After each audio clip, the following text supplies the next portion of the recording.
Is happening, everybody, and welcome to the Black Boss channel. I am Jeff Lightsy Jr. and we have our panel, and we're here today to discuss Juneteenth. Juneteenth was signed into law today as a national holiday. We have some bright brothers here to discuss how they feel about Juneteenth and whether we believe this is, progress or symbolism. We have Mr. T. Khalik, Charles, and Tony Lindsay all here today, brothers. I hope you all are doing well. I'm going to go right to Charles because you haven't been with us before and ask you, when you saw that Juneteenth was signed into law as a national holiday, what were your initial thoughts as soon as that came out? Honestly, for me, it was kind of like a joke. I felt as if, it's one thing to sign it into law, but a whole other thing when you take away the opportunity to educate about the same system. In addition to that, the things that are more important, such as the Civil Rights Bill, or and then you got the anti-lynching bill, and you got some other bills out there that need to be dealt with that would help us more than just giving us another holiday, basically, to celebrate. So for me, it was more of a symbolism. Hey, I'll give you guys the crumbs, but I won't necessarily give you anything worth any value. Tony, based off that, what we heard before we went live, we were talking about some of the images that we saw, whether it was Nancy Pelosi singing the Negro National Anthem, or all the people that were behind her and Joe Biden as they signed these things into law. Just when you saw that this was happening and other things were being put on the back burner that involve our community, what were your initial thoughts on all of this Juneteenth holiday becoming a national holiday? Tony, I think you're on mute. I'm sorry. Can you hear me? Yes, sir. All right. Yeah. Sorry about that. Yeah. One thing I kind of think it's a little pathetic, but the thing is, it's kind of sad because while I do think that Juneteenth should be a holiday, right? Like the placement of this it's very obvious to me, and I think we're just so. The system has just become so used to offering us empty platitudes and symbolism whenever we get mad. So it's like, settle down, little children. We'll just give you this instead. Like, if you think about it, after waiting how many years, just to find out that Daniel Pantaleo, the man who murdered Eric Garner, right, was not going to be charged criminally, what did they do? They told us about putting Harriet Tubman on the $20 bill. Right after the George Floyd protests that spread worldwide, where people were demanding that police officers stop killing us, and legislation to ensure it. What happened? Nancy Pelosi and Chuck Schumer got on TV and they're taking pictures in kente cloth and they're painting Black Lives Matter street all over the country. You know what I'm saying? So as we continue to demand police accountability and some form of restorative justice for Black people. I mean, we're watching the Asian community get anti-Asian hate crime bills passed. There's not even the anti-lynching bill was passed. So to me, it's like every time like a real situation comes up, like real outrage, when it's time to really get something tangible done, we're offered symbolism and platitudes as replacement for progress. And the saddest part about it for me is always watching my people celebrate this stuff as if we done made it. Oh yeah, finally we making progress. I think it's ridiculous, and I think it makes us look horrible. Once again, for those who have just tuned in with us, we're talking with our Black panel about Juneteenth. It's now officially a national holiday. We're discussing whether it's more of symbolism or if it's actual progress. And T, I'm coming to you next.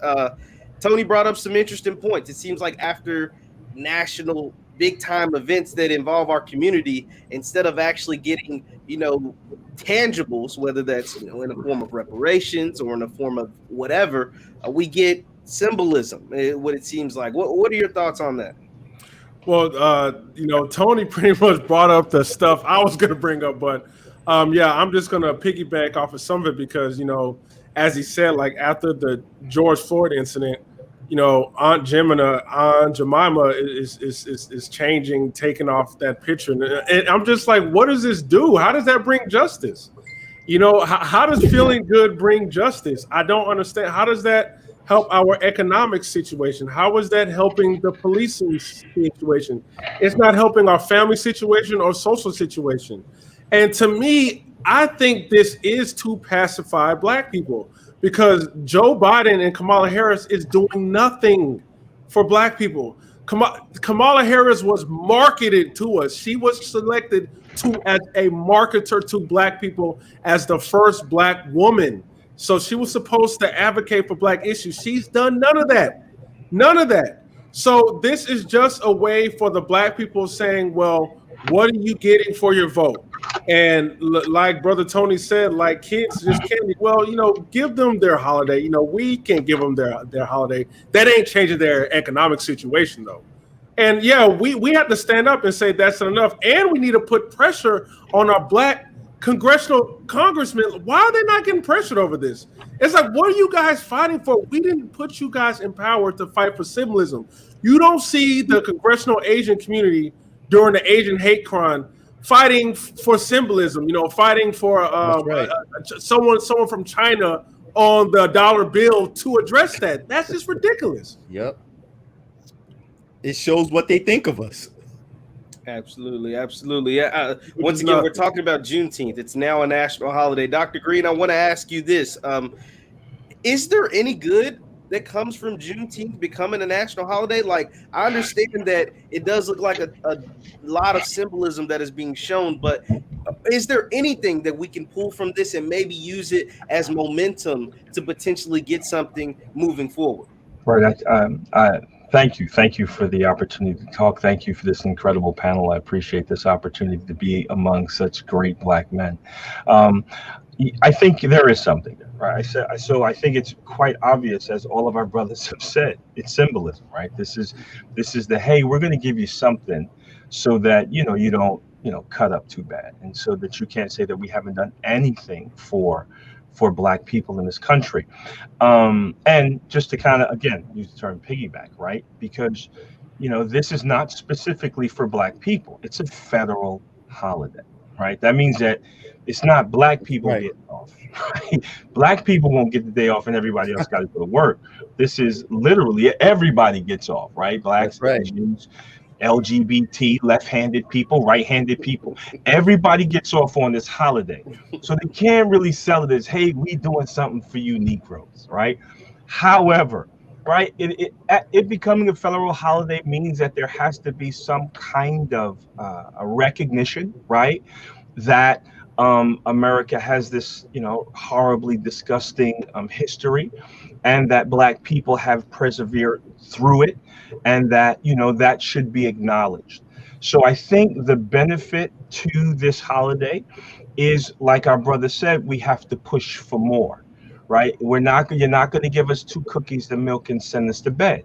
So you think we'll be pacified by this? I think we should clap our hands. Okay, thank you. Now, what are we going to do about reparations? What are we going to do about police brutality? What are we going to do about the hyper incarceration? We have to push the envelope to let individuals know that we're not going to stop here.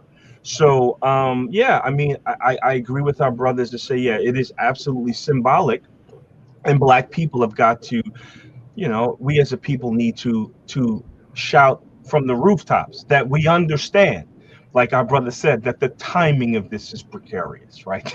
That we know that you're giving us a bottle. Now let's just move the bottle to the side and then start making demands.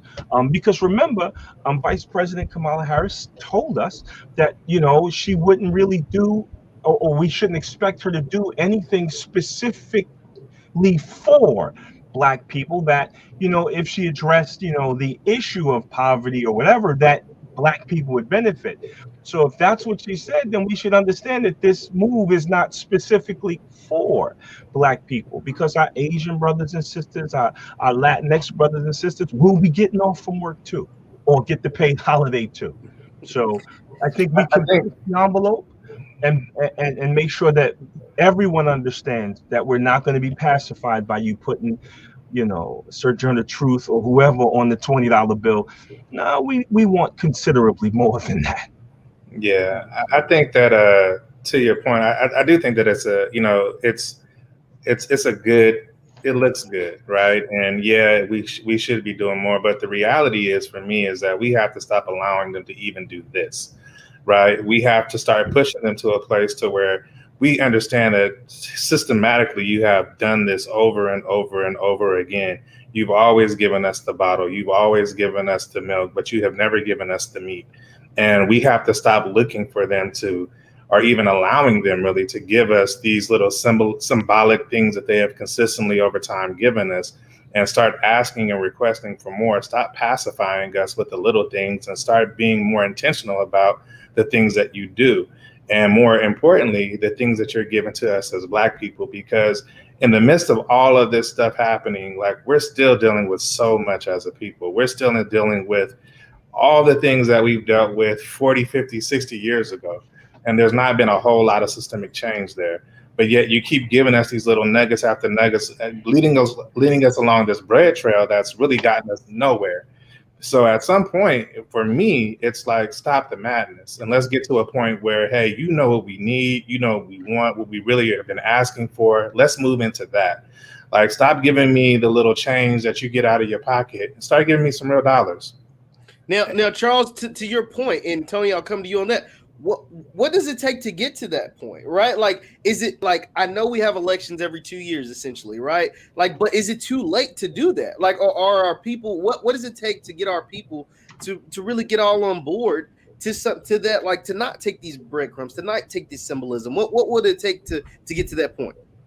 Well, I think, well, first of all, is the realization that they are giving us nothing more than symbolism. So, you know, I agree with a lot of the points that the brother said, but I don't see this as any sort of reckoning of the United States, you know, as to the horrible history that it has. I mean, it's an empty platitude, and it's also evident while it's being offset by legislation that's banning things like critical race theory, you know, educating people on the true white history of this country. So it's like, you can't give me $1 and then you're taking back $1.50. So to me, that feels like that's no sort of progress. And it's kind of like we kind of get tied up in this limbo, this purgatory area.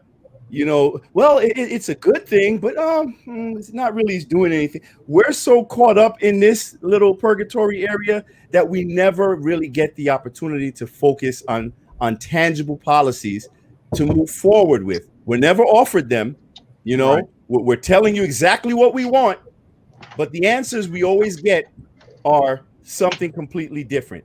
And as someone said earlier, you know, Kamala Harris said it when she was running. I ain't going to do nothing specifically for Black people. Right. Yet they gave specific legislation for Asian American groups in this country. So now Tony, one question before Dr. Green, we'll come back to you. For those who don't understand, what do you mean by that critical race theory? I know what it means, but for those who may be listening, you're saying that that's actually implemented in there. What exactly is that? Who's going here? Oh, Tony, I was asking you to expand on the critical race theory. From my understanding, critical race theory is just basically making students, teaching kids in school more of an awareness of the true history of this country as it relates to the current state that we're in, as far as racism, systemic racism in this country, right? But I think and this is the thing, I don't like getting into the partisan politics like Republican, Democrat, and all of that kind of stuff, because on one hand, I do believe that critical race theory is necessary, yes. But then, on the other hand, I don't want to teach our kids that they are not, like, they're not able to do anything because there's always something that's going to stop them in their way. So I'm not fully versed in critical race theory, to be very honest with you. So I don't want to be on here like telling you guys like 100% what it is. But from my understanding, it's basically teaching the reality of racism in this country in the educational system. Now, maybe I'm wrong. If somebody can correct me. Absolutely. Now, Dr. Green, was there something you had to say? So, well, two things. Well, I want to deal with our brother saying that there's nothing good coming from this, right? And we need to kind of see that in that framework. I disagree, because again, you can't stop what it will inspire, right? You can't. I think I'm having an echo. Is it something? A little bit. Yeah, it was a little bit of echo. Okay, so I just want to make sure it's something. Okay, I'll just keep going and then tell me if I need to do something. So the concern that I have is, so you can say Obama's presidency meant nothing because he didn't do much for Black people, and that's one positionality, right? However, you cannot discount, and I'm saying it shouldn't be limited to, you cannot discount the impact that it will have on future generations, where they will see themselves, how it will inspire people to move in different ways to see possibility. Now, I'm not saying we should limit it to that, and I don't think we should be satiated or pacified with that. But by the same token, to suggest that there's no good that comes out of Juneteenth, a lot of our children didn't even know what Juneteenth was, right? Because our academic programming is such that it hides Black history in a way, and it will leave Black children, Black and brown children, and our white brothers and sisters completely oblivious to the history, right? So what it does is it does present for consideration slavery, freedom, Black struggle, Black liberation, and it brings it to the forefront in a way that now you have to discuss it. And when you think about the ways in which they try to rewrite the history books, right, this at the very least is a talking point for what black people have gone through, come through, and where we need to get to. You understand? So I'm not saying that we should be passive. Let's clap our hands. I'm saying now it's on the calendar. So now you kind of have to talk about it. And right. In talking about it, now you have to deal with where we are now as a result of it. Now, I think that we can get much more out of it than they intended, right? So where they might think we might just have a party and a barbecue, Black people can use that as an anchoring point to make sure that our struggle is at the forefront of the discussions within the American experience. I just want to say real quickly, just to respond to that. I get exactly what you're saying, and I'm not saying that it's like 100% bad or anything like that, which is why I mentioned the timing of it. You know, the timing of it is what basically devalues what it is. But I also believe that when it comes to Juneteenth, our children have been a lot more educated on Juneteenth, and when it comes to Juneteenth, I believe that the Black community in itself has been pushing this for so long, which is what got it to the point where, you know, the government, where our legislators are going to, you know, make it a federal holiday. So it's not like just because it's a federal holiday, now all of a sudden Black people are going to be saying, hey, what's Juneteenth? I think Black people for the most part understand what Juneteenth is. It's just that the system itself has just not really given it much attention or much credence. And also, I kind of feel like we're arguing in favor of symbolism. I get it. Barack Obama was a great example for my young son. My son, his first 8 years of life, he saw a Black president. I think that's invaluable. What he saw, it shows him what he can do, what he can be. But at the same time, if we settle for symbolism all the time, imagery, but imagery that's not backed up by anything tangible, I think we're just going to continue to be running in circles.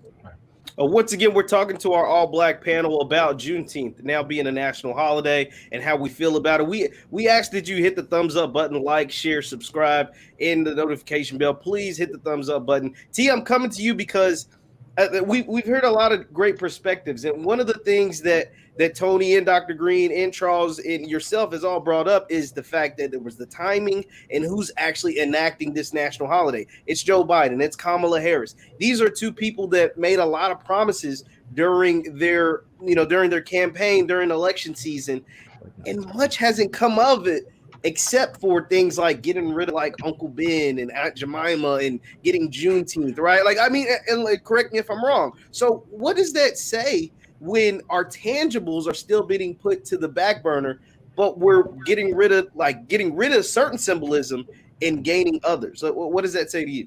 Well, you can only put so much blame on Joe Biden and Kamala Harris because, to be honest with you, people are going to keep doing what you allow them to do. If you never push back and say anything, why would they stop? We love to bring up Ice Cube because he was the few black celebrity men that said, man, I'm listening to both of these candidates, Trump and Joe Biden, and there ain't nothing in it for us. So he was the only one that said, you know what, we vote as a block. Let's go to both candidates. To me, that is the solution right there. Mm-hmm. And he should have had a block of black people support. The black celebrities, all these rappers, they should have jumped on that, but instead they were quiet. They attacked him. They attacked them, and it's so bad that the white man didn't even have to do the attacking. Fact. That's what angered me, because the white man, he didn't have to show his hand. You know what I'm saying? That's right. We sat there and attacked them and misconstrued him as a Trump supporter. That was ridiculous. Like, the man does not like Trump. He was just like, logically, I don't care who's in office. It could be a Republican, Democrat, or a third party. Black people need to have a seat at this table. To me, in my solution, I think we got to be uncomfortable. As long, and I'm not biased, like, I don't like the Republicans, but I study how black people behave under each political party. We're mad under one and we sleep under the other. As long as we're comfortable, we're not going to push for anything. I saw us push for reparations. I saw us push for Black agenda coming together, noticing how both sides take advantage of us under Trump. I don't see that same talk. I don't see that same pressure being put down anymore. So I think if we become uncomfortable, maybe that's going to kick in something for us to fight. I remember seeing a whole lot of black. Go ahead, Tony. I'm just saying that I remember seeing a whole lot of black, so-called civil rights leaders shaming black people for demanding something in return for their vote. I remember, when people were questioning, Kamala Harris's record as a attorney general, district attorney, and Joe Biden on the crime bill, we were told to shut up, particularly black men. So that's the gatekeeping community. That's what I was seeing. So for me, I'm going to tell you right now, for me, all of those people that were making all that noise, telling us to shut up, stop being traitors, you're trying to help Trump, I don't see them anywhere now. I don't hear anything from them right now, while we're getting told, what did Joe Biden say to the civil rights leaders? Y'all could go to hell if y'all don't like what I'm saying or whatever. You know what I'm saying? Kamala Harris making it very clear that she has no interest in doing anything for her community. So I'm just saying, like, we need to let go of the hyper partisanship as black people. And we have to be, black first, just like what Dr. Boyce always says, be one.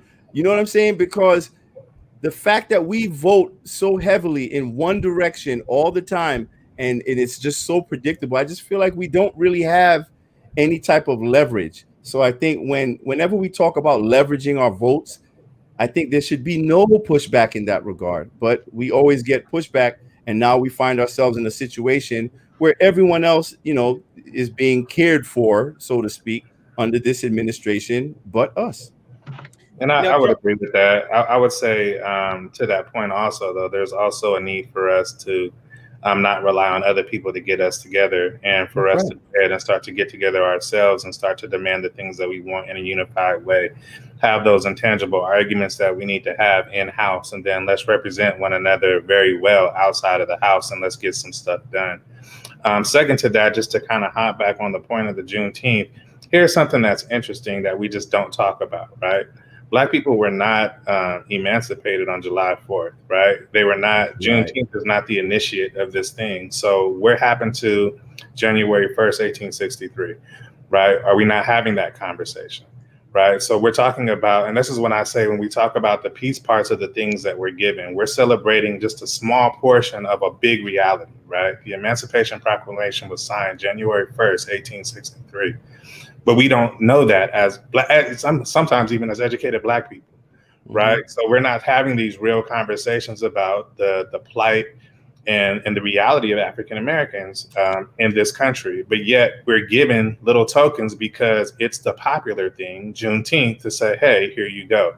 Yeah. Right. But there's a bigger, larger platform that we need to speak about. Secondly, to that point, with regards and reference to this, my only problem with this whole Juneteenth initiative that they've kind of got out there is that you're taking away the ability to educate on it at the same time, right? So this whole idea of the critical race theory, CRT, is based upon being able to analyze the legal and civil structures of this country as it relates to Black people, and to have those conversations openly and consciously in these classrooms. And you're taking that away at the same time that you're giving us something to celebrate. So it's just saying, hey, I'm giving you a certificate, but you don't know what the certificate's about, right? And you won't get a chance to know what that certificate is about. That to me is it's silly.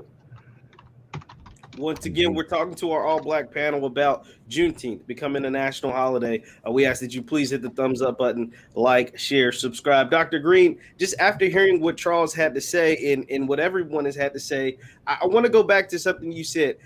You talked about how this can be, we can use this as a positive. We know that there's a ton of negative that comes with this, but I can remember, growing up, Juneteenth wasn't something that was commonly talked about. Like, it wasn't something that was at the forefront. Now, since we've been in the house in the last year because of COVID, because of the protests, because of things, Juneteenth was something that became a lot more prevalent, I'd say, in the last 2 to 3 years of my lifetime. I can't speak for everybody else, but in my lifetime, I just want to ask you, just, based off what you've heard, and as far as the critical race theory, Juneteenth, like, where do we go from here? Like, I understand, how do we demand something, our tangibles behind, like, yeah, okay, we got our Juneteenth, whatever. Like, where do we go? What's the next step to actually getting what we need?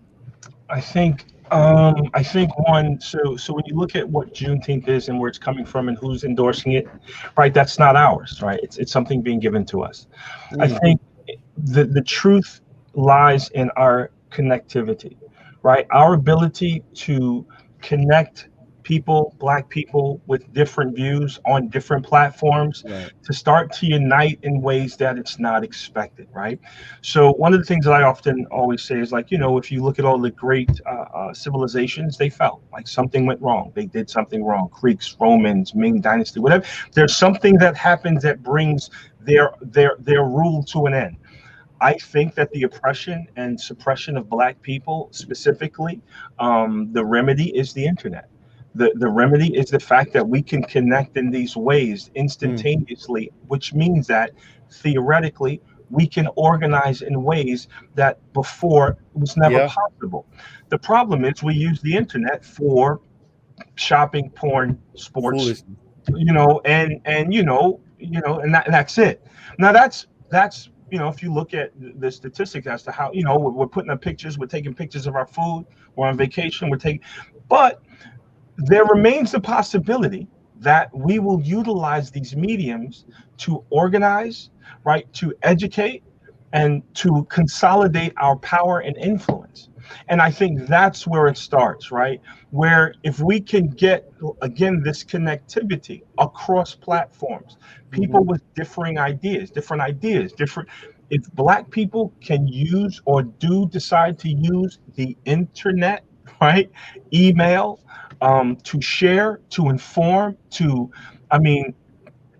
organize, I think that is where we start. I mean, there are so many different agendas, right? There are so many different issues that Black people face here in America and throughout the diaspora. But we now have the power, even in this medium, right? So now you have 5 Black intellectuals and activists and scholars and talking about something that a lot of people will hear about.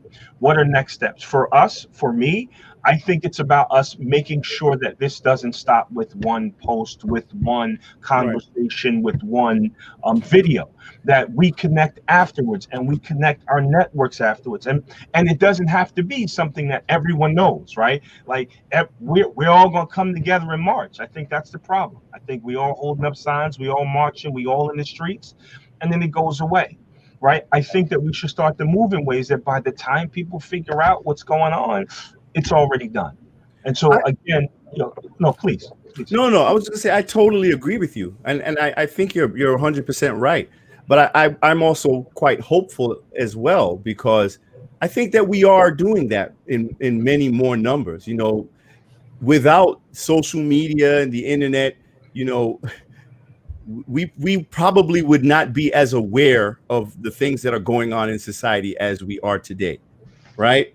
But I also believe that there is a campaign. Like the more we get together, the more we network with each other in these types of mediums, the more we're going to become attacked. You know, the more we're going to be attacked, we're going to be silenced. It's happening now. There's a lot of censorship, especially on certain platforms, which is why I always advocate for Black people getting, you know, building their own platforms independent of these, like the Facebooks and the YouTubes, because all they got to do is just snap a finger and it's gone. It's all gone. So, you know, I'm very big on building Black institutions, whether in media, entertainment, business, education. That's what we need to do so that we won't be like hogtied or kind of tied in to a structure that does not have our best interest. Absolutely. Once again, we're talking to our all Black panel about, you know, we're starting off with Juneteenth, but we always cover all the bases because these men are so smart. They talk about so many great things. T, I want to come to you on this one. Dr. Green and both Tony talked about coming together, collaborating, but we know that there's not just white people that try to censor you, Tony. There's also Black people that will speak out against, you know, anything that seems the slight bit of progressive. If it doesn't fit a narrative, if it doesn't fit an agenda, T, how is it that we get past some of those people, kind of put those to the side and actually get the message to the masses? Well, I would say keep sharing content like this, because content like this does engage critical thinking. And we can call it out.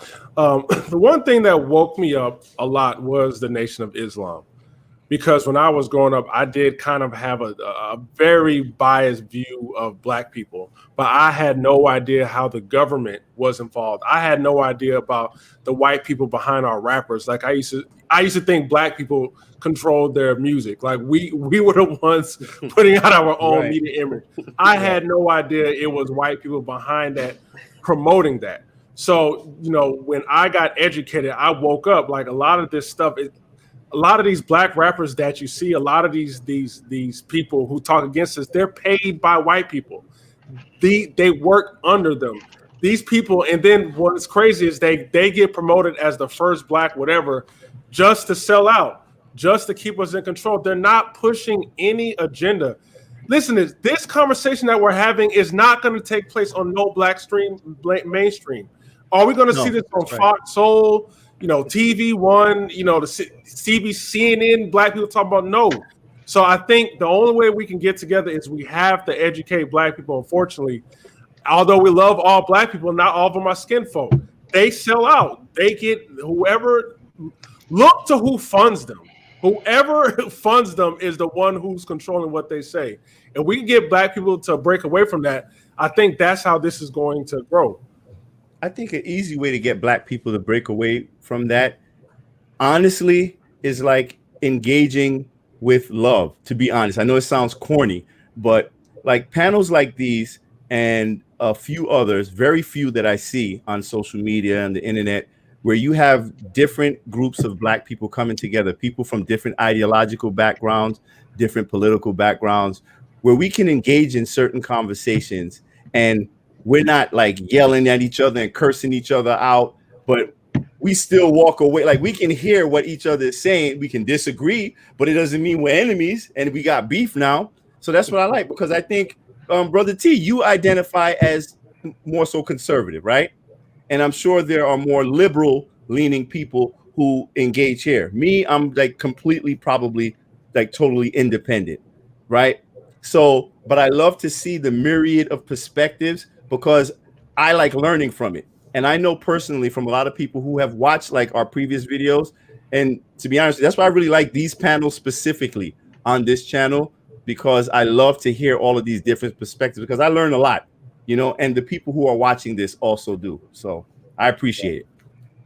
Absolutely, absolutely. Once again, we're talking to our all-black panel. We started off on Juneteenth, but now we're just talking about black people because at the end of the day, that's who we care about. That's who we love, man. We love our That's black right. people, and we're trying to help our community progress. Charles, I'm coming to you on this, just in the spirit of progression, in the spirit of moving forward. Juneteenth is here. It's a national holiday. It's something that we're going to see throughout the rest of the time, right? Like, so for you all with children, Charles, I don't know if you have children, but I know Tony does, and I think Dr. Green does as well. Just when it comes to explaining Juneteenth now, because like Dr. Green brought up earlier, it is something that is a topic of conversation now that it is a national holiday. How was it that you explain it to, say, if you were explaining it to a child, and how was it something that you can be a teachable moment when explaining what exactly Juneteenth is and why it's a national holiday?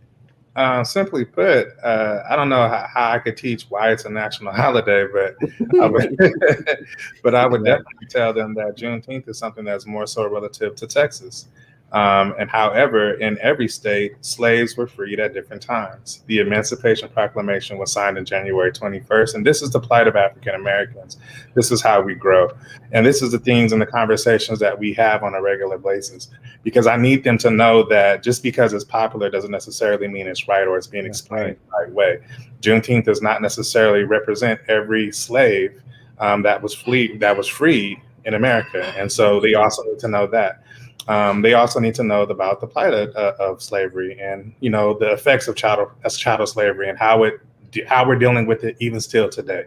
What are the effects today? And with my kids in particular, we read books like Without Sanctuary, and we watch the movies, and we do all of those things just because I need them to be hyper aware of their history so that when they're in a position to change it, they can do so. So that's how we attack and address those type of issues and situations. Absolutely, absolutely. I mean that is awesome. Like I said, just explaining it in a deeper meaning, because like you said, it is a lot of ways particular specifically to Texas, right? Because it represents when those slaves were informed that the Emancipation Proclamation or whatever had freed the slaves. Dr. Green, I want to ask you this. Just moving forward, I know we're hesitant about our political parties, right? Like, I know we are, we feel a certain type of way about the Democrats. We feel a certain type of way about the Republicans. We do this, we do that. Now that President Trump isn't in office to blame, right? Because a lot of the things that happened over the last 4 years, we blame President Donald Trump. Now that Trump isn't in office to blame, like, how is it that we put our foot on the gas as far as making sure, the Biden administration here's to what we have to say, and and I'm gonna ask you specifically, what is a tangible that you would like to see the Joe Biden administration actually enact? We got Juneteenth, right? Okay, cool. We go with Juneteenth now, but what is a tangible that Dr. Green, and I'm actually gonna come to Tony and T and Charles as well to hear, like, what is maybe a tangible that you all would actually want to see the Biden administration administer? I know we've talked about reparations, but what is something that, like, if they made that happen, you would actually be happy about? Okay, I think you have to come back to me because there's a couple of them. So let our brothers go first. Okay. So I don't, there's a lot. Tony, you look like you're ready to talk. You go. Yeah, it's a lot. I don't want to take up the next 30 minutes. Yeah, it's not like I haven't literally mapped out a plan, but I just think that at the end of the day, it comes down to money. To me, it comes down to money. And I know people, there's the long debate about reparations and what it is specifically, but I think there are a lot of steps that this administration could have taken, even as far as monies that would be allocated for like Black businesses, money that should go to education specifically in quote unquote underserved communities. I just, even as far as, the policing accountability, I think that like qualified immunity. Now, while a lot of people don't seem to think that, it's just, it's not really a big deal for Black people, but I think that the relationship between law enforcement and Black people in this country, it's very, very relevant to the state that our communities are in. So I just think there's like a whole lot of different areas, but at the end of the day, I think it boils down to money, because everybody else is getting money and we're getting street paint, Black Lives Matter, and we're getting holidays. So I just want to piggyback on that money thing, because I'm glad you said that, because it's about money. Funding of Black businesses, creating a voucher system that allows for Black children in poor communities to go to private school. I mean, there are a lot of different things, or if not private school, better schools, right? Yeah. Because again, it goes back to the money thing. And I think one of the things that was exposed, and I'm using the term deliberately, exposed, for all of our lives, we've been told whatever it was that we were asking for, where's the money coming from? Where's the money coming from? Like even the idea of defunding the police, which is controversial to some, right? There's this false dichotomy that's been created, right? So they're saying we need to take money from the police so that we can give money to social programs X, Y, and Z, right? So they set this, if we do this, then we can do this, right? There you go. And that's deliberate and intentional, because the likelihood of them really taking a lot of money from the police is not really, it's not very likely. And so then you have the excuse that, yes, come on, brother. We can't fund these programs. Come on, brother. Because we can't take the money from the police. The money's there already. Right. Talk. So they set up the answer to they give us the no. They have an out. Defund the police so that we can give money. Either or. That's right. Here's the problem, and this is why, from this day forward and even forevermore, they can never say that, because we just saw them print trillions of dollars in stimulus, we as a people, we can't miss that. That's now, right. If you can print trillions of dollars in stimulus money and give it out to the people, 1,200 to everyone, 600 and 400. You can never again say, well, we don't have the money. You can never again say, well, since we can't defund the police, we can't fund these social programs. So I think, like our brother introduced, it's a money thing. If you can print money to give to so many Americans that some of them don't even want to go back to work. If you can give away that much money, I don't ever want to hear you say anything about money again when we say we want you to stop misappropriating funds in a way that tax dollars go to, if you live in a richer neighborhood, you get a better school because the tax dollars from the real estate tax fund these schools. Stop the nonsense, people. Time out. All right, the jig is up. Print some money. Since you don't, what is it, quantitative easing?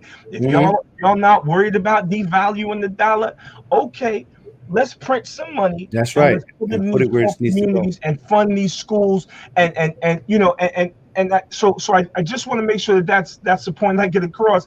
Like, what can you do? Okay, print some more money. That's right. Like you just did, and give it to the Black and brown communities. Don't ever tell Black people, we don't know where we're going to get the money from ever again. Because that means that you've had the ability, which we That's right. to do. So when we talk about reparations, where the money coming from? Well, start printing that money again. So yeah, Biden and Kamala Harris and U.S. government, what y'all can do is print some of that money and give it to the Black communities, improve our schools, improve our roads, improve training, educational outcomes will change. I mean, there's so much that you can do now. But again, you can't hide behind where's the money coming from, because we just watch what you're capable of doing when you have the will to do it. Absolutely. Charles, I'm coming to you. What is, if you have a tangible or something, it doesn't even necessarily have to be a tangible, something that if the Biden, Kamala Harris administration did, it would make you smile. It's something that you would actually enjoy and actually know that the Black community would benefit from. Yeah, I agree with the idea of having money, but I'm probably a little bit different in this sense that before we even get to the place of the money, I want to see some more Black foundation, some more Black development. So that way we are not relying on their money. We have enough millionaires, enough billionaires, enough people in our communities to start trying to figure out solutions to our own problems and not necessarily relying on on them to do anything for us. I'm not confident that that's their aim and that's their goal, nor that that will ever be a thing that they will try to do. I'm more so focused on how can we get better? How can we start to help each other, even with the most minimal things? One of my best friends is an educator, principal out of school in Delaware, and every day we have conversations about how she's helping little Black boys who are going through traumatic situations at home, how she's helping them to deal with that stress and to become better Black men. That's positive. That's change to me, right? When I see men in the community or even us at this moment having these conversations about how we can change the narrative, that's positive and that's change. And it didn't cost us $1 to do it, right? So I feel like that is the answer to a lot of our problems. We are the answer. And although the money helps and it will get us there faster, that's also something that they get to hold against us whenever they want to. You know, that money thing is something that's been held over our heads a lot. You know, and that's another problem for me that I'm not too confident in it. And I don't disagree with what Dr. Green is saying. I do agree that the money will help us get there faster and it'll help us to develop some things that we need to develop. I just want to see us do it on our own a little bit more, because I feel like once we do that, and that will really give us that sense of independence that we need to push past whatever their or anyone else's agenda is and move us into a state where we are very self-reliant as a community, and they can no longer present to us these commercials on a regular basis for us to support. Like, they have to actually, when we ask for something, that ask is real, right? And you don't change that dynamic. And it's something that they have to pay attention to, they have to listen to. And it's almost like what happened in Atlanta when Black people really started to come together and to drive toward a particular goal. They had to listen, right? And then immediately after that happened, what did they do? They immediately saw the power in that vote, and they immediately went to change it. So these are the things that I think that we come up against as we deal with, you know, this political system in general, and even relying on them to do certain things. So I just want to see us be a little bit more self-sufficient, support each other's businesses, go down that road and just see how it works. Now, we've done it before. We've been successful with it in Tulsa. We've been successful with it in other places. And we've seen the power of it so much so that they've tore it down. So I don't think that that's something that we can't do and we won't do it again. I think that that's something that's the kind of the road that we're going down, especially with platforms like this. We're no longer relying on, and I'll keep it quick after this. But, you know, the reality we talked about, even the internet, how social media is changing the game. 5 years ago, 10 years ago, we wouldn't be able to have this conversation for millions and thousands of people to watch, but now we do, right? And this is a courageous conversation because in a white space, we could pretty much all lose our jobs, right? So, you know, that's just the reality. But there's a safety here within this group, within this, you know, this collective and this network that allows us to speak freely and deal with things the way we need to deal with them. We need to be able to take advantage of those things and move our race forward. I agree. I do want to say, though, I think we can, you know, not to say that you're suggesting we can't, but we can do more than one thing at the same time. We can multitask. Right. So just as our priority should be building for ourselves, especially so we can build our own economic base, you know, which will yield more power and influence, we still need to hold these politicians and this system accountable. We can't let them off the hook for that, because if we just say, all right, y'all do your thing and we're over here, then trust me, they'll be plotting and planning the next Tulsa. Well, that's the thing. And that's what I think will happen even within this. Like, if they know that we're seeking our independence, like, the only reason why I would cut you a check, even as an employer, I'm cutting you a check because I know that you're going to come back for the next one, right? So my thought with even in this larger scheme and this structure is that what's going to happen is they're not going to cut that check, because if they know that our agenda is independence, if they know that our agenda is freedom, if they know that our agenda is to deal with Black and Black only, if they know our agenda is to take our Black dollars out of their white communities and out of their white economic system, why would I cut that check?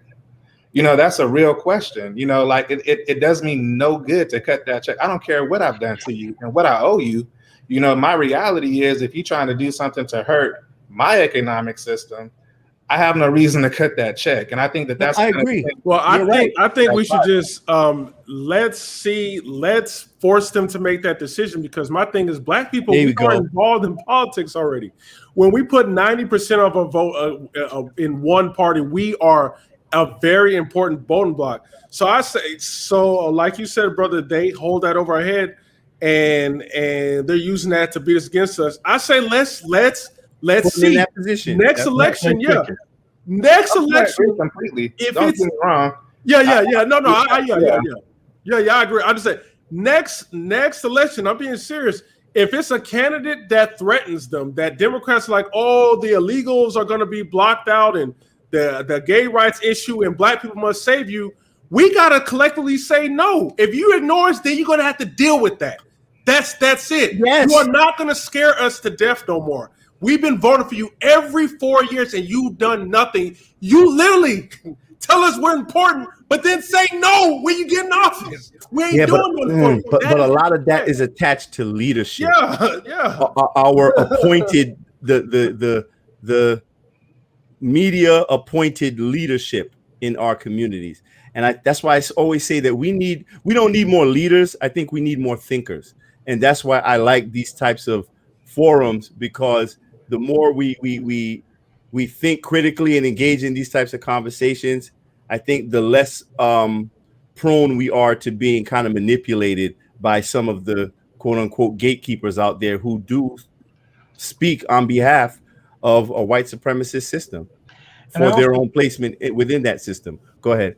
And I also think that that we have to make sure we differentiate and ask from a demand.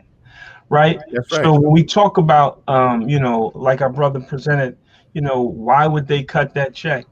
You're going to cut that check because you have to cut that check. Because if we stop utilizing your services, you'll go bankrupt. Right? So again, it's not negotiating from a position of weakness, right? It's negotiating from a position of power. Understand what black people say is hot. It's hot. If we say these pair of jeans are hot, they're hot. These shoes are hot. This bank is hot. We determine that. And the manipulation has been, we've been put on the defensive, like, oh, you need us. No, we don't. And I think that we have to, and like forums like this and conversations like this, and I agree, my dear brother, we can do both. Right, we can absolutely do the things that we need to do for ourselves, by ourselves, like FUBU, for us, by us, and simultaneously say, and you're gonna pay us for what you owe us. I think we can do both, right? And I think that's a really important thing, because, like our brother said, we're not letting you off the hook.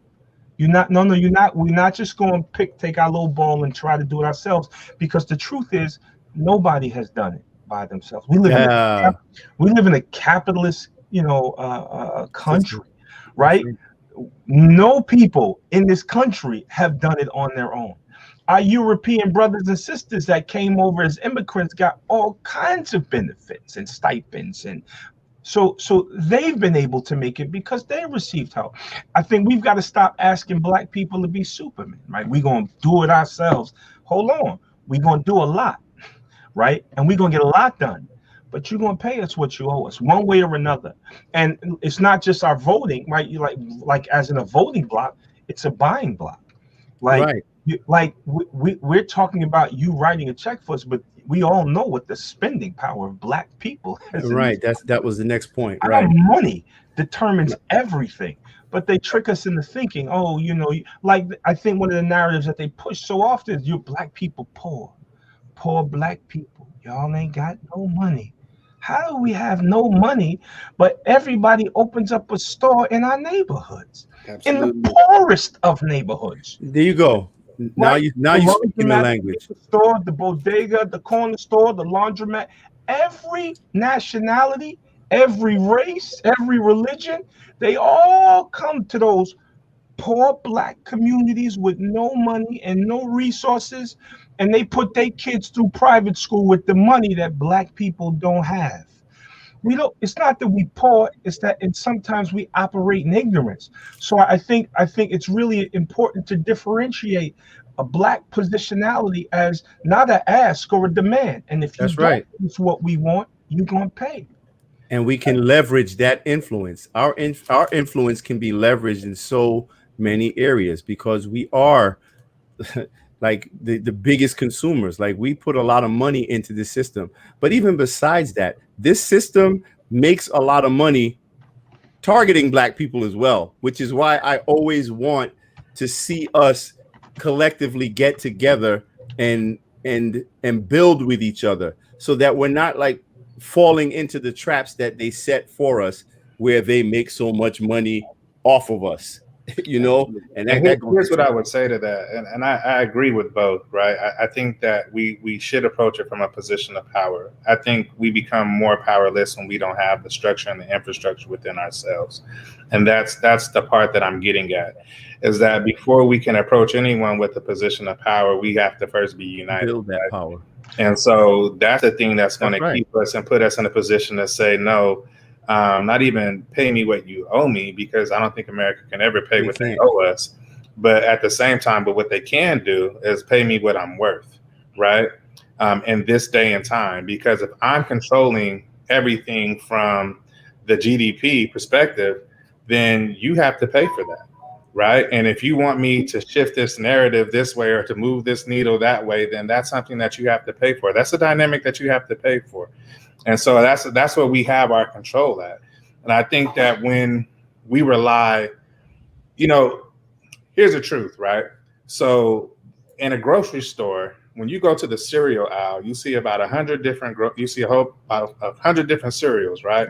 But in truth, there's only 5 companies that own all 100 of those cereals, right? So we think that we're spending all these monies, all these different places, and doing all these things like we have choices, and we really don't. My thing is put something on the shelf for us that's by us, right? Let's start putting our monies there. And then that's how we change the narratives, because we know how politics works. We know that politics works through funding, right? And so whoever is funding the particular projects, who's ever funding the particular candidate or whatever else the case may be, that's how you get these things pushed through. And so when we start taking our money back and we start doing some things different with our money, and we start coming together collectively and we start building that way, we become what you're talking about in terms of being that power player, right? Because now we have a position of power to speak from. We can shift our dollars if we want to, because we're unified and connected in that way, right? At present, I don't know that that's the case. I don't know that we can get everybody together and say, hey, let's stop doing this now. I know we have that cancel culture thing, so I'm not negating that. But what I am saying that it's much more difficult for us to move a whole position to a different way than and it's easier today, but it's not as seamless as we think it is, right? So we need to get more people kind of dialed into that idea of, hey, Black business, Black dollars, Black wealth, Black control, Black ownership, Black leadership, Black development. Let's build from that perspective and let's push our agenda from there. And not necessarily, because we're still a little bit too scattered for me in that way. Dr. Green, you look like you had something to say. No. I think it was an interesting perspective that you can pay us what we're worth. Not what you owe us. I'm not sure. Yeah, you got to pay me what you owe me. That's the only thing I disagree with. I don't even think it's possible for you to pay me what I'm worth. Well, we'll figure it out. Worth. So I think, I mean, and I don't, not to get into semantics, but I think that you hit something in your commentary, like cancel culture, right? That exists. And if someone decides to cancel you, it's not hard to do. And that's what I mean.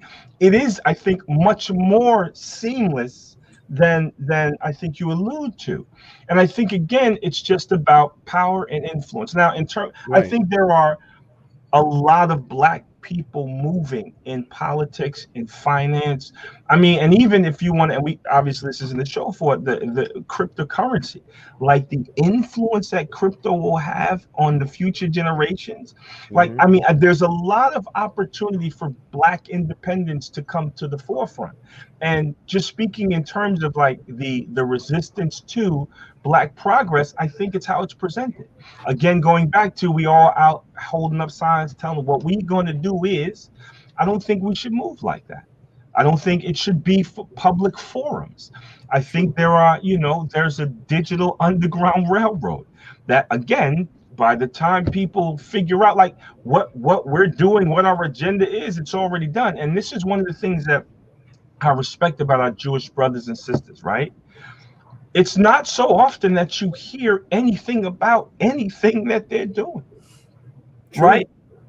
And I respect that in a way that I don't see a whole lot of commercials. And it's not that they're not doing anything. I don't see a whole lot of picket signs. I don't see a whole lot of marches. However, you might be able to point to some results, right, that they are able to accomplish as a people. And just in terms of we can't get the whole collective, no, we don't have to get the whole collective. Right, we don't have to get everybody to decide to do all the same thing. We just need to create that tipping point, right, where we have enough people of influence and willing that are willing to push our agenda in ways that get them done without like a lot of hoopla and hoorah. That's true. I think that's the problem that we have. Like that if we're going to lead a movement, we need a picture. That's we need a poster. You need to I need a business card. I think we are past that. I think there are things that we can get done without all the hoopla. And I think that we can learn a lot from our Jewish brothers and sisters. Once again, we're talking to our all-black panel about, like I said, we started off on Juneteenth, but these guys are so smart that we get to just talking about black people, man. We're talking about building our community, about helping our community, about improving our community. Guys, I've kept you for an hour. I want you all to get one final word, and then we'll get up out of here. T, I'll start with you, and then we'll go around. We'll go from T to Tony and there so forth. But T, if you just have one final thought, lay it on us, brother. Yeah, everyone pretty much said everything. I just want black people to just understand that, things that you can't feel is just out there just to pacify you. And we have to stop settling for that. I don't want us to be out on the streets jumping for joy and selling for that, because what that tells them in their mind is that this is what all they want.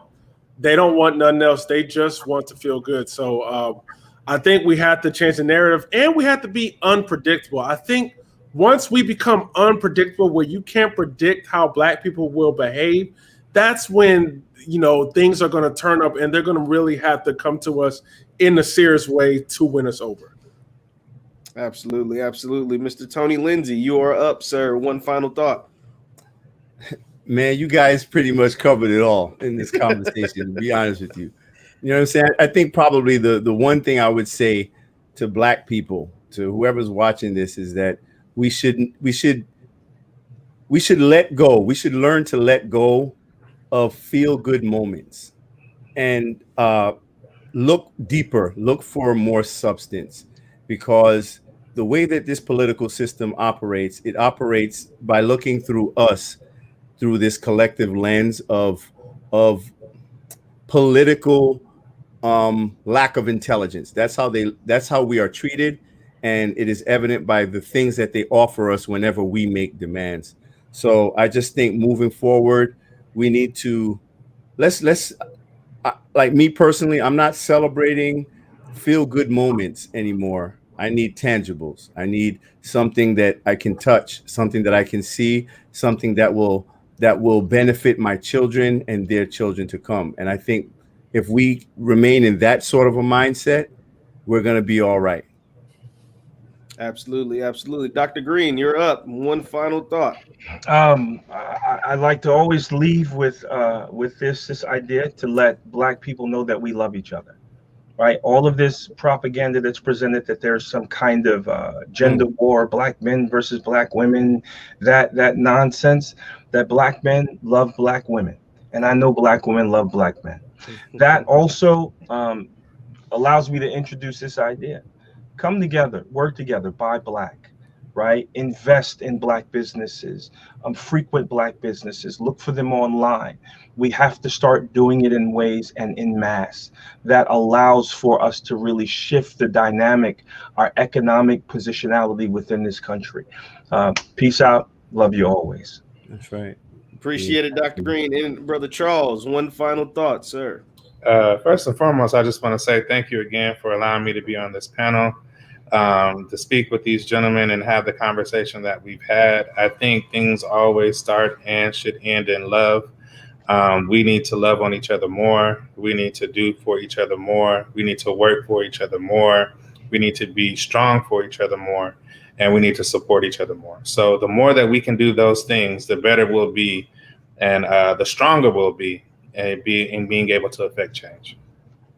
Absolutely, absolutely. My final thoughts are just like you said. A lot of you guys encapsulated everything. All of my thoughts, all in one. Even had me thinking about things I never thought about before. Right, but like you said, I think it starts internally. It starts with your house, your household. Before you can help change everyone else, you must make sure you are intact. You are doing what you preach, not just preaching and sending it out to other people, but actually working on self and your family, and then you are able to spread those messages, those positive Black messages, like buying Black and doing the things that we need to do to improve our community. Thank you all for tuning in tonight to our Black panel. Like I said, we started off talking about Juneteenth, but we covered every and all things Black because we had 5 Black brothers up here that really love our people, that love our women, that love our community, and they let it all be on display. Thank you guys. Be sure to hit the thumbs up button on your way out, and we are out.